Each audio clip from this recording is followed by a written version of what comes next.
آج بڑا اہم دن ہے کیونکہ پاکستان اور سری لنکا اپنی ورلڈ کپ کیمپین کی تیاری کا آغاز کر رہے ہیں. اوبویسلی یہ اسٹریٹجی بنانے کے لیے اور اپنی ورلڈ کپ کے لیے ریڈی ہونے کے لیے یہ سیریز بڑی امپورٹنٹ ہے. دمبولا میں یہ 3 میچز کی سیریز کھیلی جائے گی. بارش جو ہے وہ اس میں رکاوٹ بن سکتی ہے. پاکستان کی جہاں تک کی بات ہے تو خواجہ نافع کا آج ڈیبیو کا امکان ہے. شاہد صاحب، اس کو ہم ورلڈ کپ کی تیاری کی سیریز تو کہہ رہے ہیں، لیکن اس میں بہت سارے وہ کھلاڑی نہیں ہیں جو کہ ورلڈ کپ میں ہوں گے، اور وہ بالکل کسی اور کنڈیشن میں کھیل رہے ہیں اور وہاں وہ کسی اور طریقے سے اسٹرگل کر رہے ہیں. یہاں معاملات بالکل ڈیفرنٹ ہوں گے، اور پاکستان کو ابھی جو اپنی پریکٹس تھی کل کی وہ بھی نہیں مل سکی.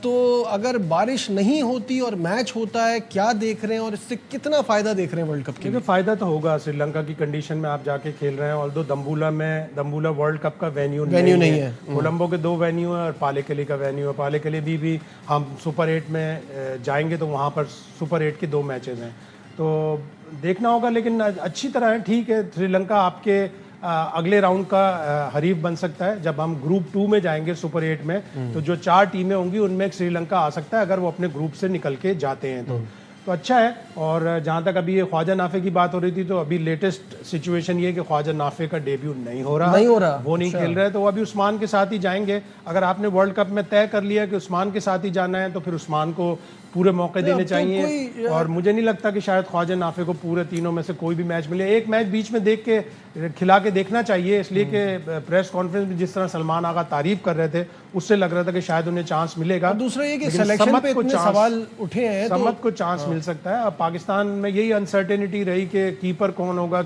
ہوگا. ہم سمجھ رہے تھے شاید بگ بیش میں کچھ اچھی 2-4 اننگز کھیل لیں، آڈیشن میں بری طرح سے ناکام ہو رہے ہیں. اور وہ جو ابھی پرسوں جو میچ جیتا میلبرن رینیگیٹس میں، اس میں 108 کے اسٹرائک ریٹ سے رضوان کھیل رہے تھے. 38 گیندوں میں 41 رن بنائے اور ایسے موقع پہ آؤٹ ہو کے گئے ماشاءاللہ سے کہ میلبرن رینیگیٹس بالکل جیتا ہوا میچ ہار جاتا. وہ تو ول سدرلینڈ آئے اور انہوں نے مارا. یہ آپ دیکھیں کنٹراسٹ کے جو جوش براؤن کھیل رہا ہے وہ 175 کے اسٹرائک ریٹ سے اور دوسرا 108 کے اسٹرائک ریٹ سے کھیل رہا ہے. تو رضوان نے مایوس کیا ہے اب تک. اگر وہ کچھ 1-2 اچھی اننگز کھیل پاتے تو شاید پاکستان کی ٹیم میں، لیکن یہ پاکستان ہے، کوئی بھی چیز رول آؤٹ نہیں کر سکتے. کچھ بھی نہیں ہو سکتا، بالکل صحیح بات ہے. رضوان ہی نہ کھیل رہا ہو میچ. اچھا، شاہین شاہ افریدی کی ریہیب کی کچھ فوٹیجز بھی آئی ہیں سامنے، میں چاہوں گا وہ بھی اسکرین پر چل جائیں. ان کا کم بیک بہت ضروری ہے کیونکہ ہم ارلی آن تھرو، ہمیں عادت ہے کہ بریک تھرو پہ جانا اور وکٹیں لینا شروع میں، تو وہ کتنا امپورٹنٹ ہے شاہین کا ریکور کرنا. میڈیکل پینل تو آپٹیمسٹک ہے کہ بائی نیکسٹ ویک وہ دوڑنا شروع کر دے گا. اس کے بعد وہ بالنگ بھی کرانا شروع کر دے گا، اس لیے کہ وہ بہت ہی وائٹل ہے پاکستان کی بالنگ اٹیک کے لیے. ہونا چاہیے اس کو شروع سے ہی. اور ورنہ آپ کو ایک یہ چانس ہوگا کہ اگر بائی دا ٹائم آپ وہاں پہنچتے ہیں ورلڈ کپ میں تو آپ وارم اپ میچز میں اس کو ٹرائی کر لیں کہ کتنا فٹ ہے، کتنا ردم میں. شاہین جتنا کھیلتا ہے اتنا زیادہ ردم میں آتا ہے، اور جب پہلے اوور میں اسے وکٹ مل جائے تو بہت پھر تو کمال ہی ہو جاتا ہے. بالکل صحیح. زبردست بول رہے ہیں. گلیڈ آئی ہوپ پاکستان اسے یوز کرے T20 ورلڈ کپ میں. اس کو آج تک کسی نے کھیلا نہیں. کیرم بول کرتا ہے، اسی ایکشن سے وہ آف بریک کرتا ہے، اسی سے گگلی پھرے کو یہاں سے بھی گگلی بھی کرتا ہے اور آف بریک بھی کرتا ہے سلنگ ایکشن سے. آپ کو یاد ہوگا جو سری لنکا کا ایک مسٹری بولر آیا تھا جنتا مینڈس، پتہ نہیں تھا اس کو کر کیا رہے. سو یہ اگر پاکستان ٹیم کے سلیکٹرز کو دیکھ رہے ہیں تو اس کو نظر میں رکھیں کہ T20 سری لنکا کے وکٹوں پہ اسپیشلی یہ بہت یوزفل ہوگا. شاہد صاحب، Usman Tariq I was very impressed, very unique. تو میں سمجھتا ہوں کہ یونیک چیز پہ نا آپ کو تھوڑا بہت رسک لینا چاہیے. وسیم بھائی بھی اس بات سے ایگری کرتے ہیں کہ اس کو ورلڈ کپ کے اسکواڈ میں ہونا چاہیے.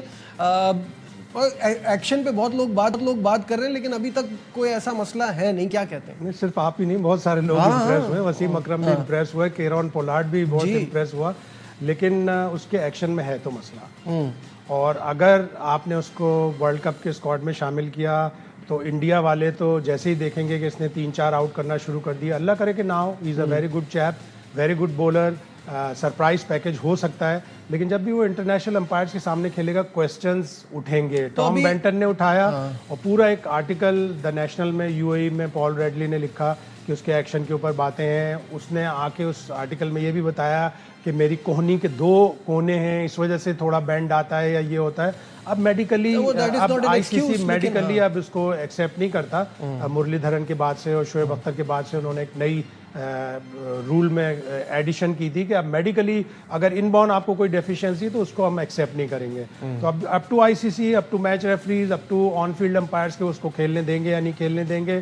اینڈ اپ ٹو مائک ہیسن, ابھی وہ سری لنکا میں کھیل رہا ہے, آج کا میچ بھی انشاءاللہ کھیلے گا وہ, تو پتہ چلے گا کہ اس کے ایکشن میں اگر کوئی خدا نخواستہ پرابلم ہے یا نہ ہے, تو پھر اس کے اوپر میرا خیال کلیئر ہو جائے گی نا بات اس وقت. تو ابھی اگر میں آپ سے آج پوچھوں اور بارش نہ ہو تو آپ کیا ریڈ کر رہے ہیں؟ جیسے ہم نے رپورٹ میں بھی دکھایا تھا کہ پاکستان کا ریکارڈ سری لنکا میں بہت اچھا ہے, سری لنکا کے خلاف بہت اچھا ہے, سیریز کو کیسے دیکھتے ہیں؟ ہاں ریکارڈ اچھا ہے, لیکن پاسٹ از پاسٹ. سری لنکا کی ٹیم بہتر ہوئی ہے. انہوں نے فائنل سے پہلے, ٹرائی سیریز کے فائنل سے پہلے ایک میچ ہم سے جیتا تھا. ان کا کپتان نیا آ گیا داسن شناکا, ان کی ٹیم میں بھی تبدیلیاں ہوئی ہیں, انہوں نے اسپنرز زیادہ کھلائیں. تو اب وہ کس طرح سے کھیلیں گے, ان کو اپنے ہوم گراؤنڈ کا تو ایڈوانٹیج ہوگا, تو وہ اتنا زیادہ ون سائیڈڈ جیسے جو ٹرائی سیریز کے 2 میچ ہوئے تھے وہ نہیں ہوں گے, یا فائنل ہوا تھا وہ نہیں ہوگا. سری لنکا زیادہ مقابلہ کرے گی. ٹھیک ہے.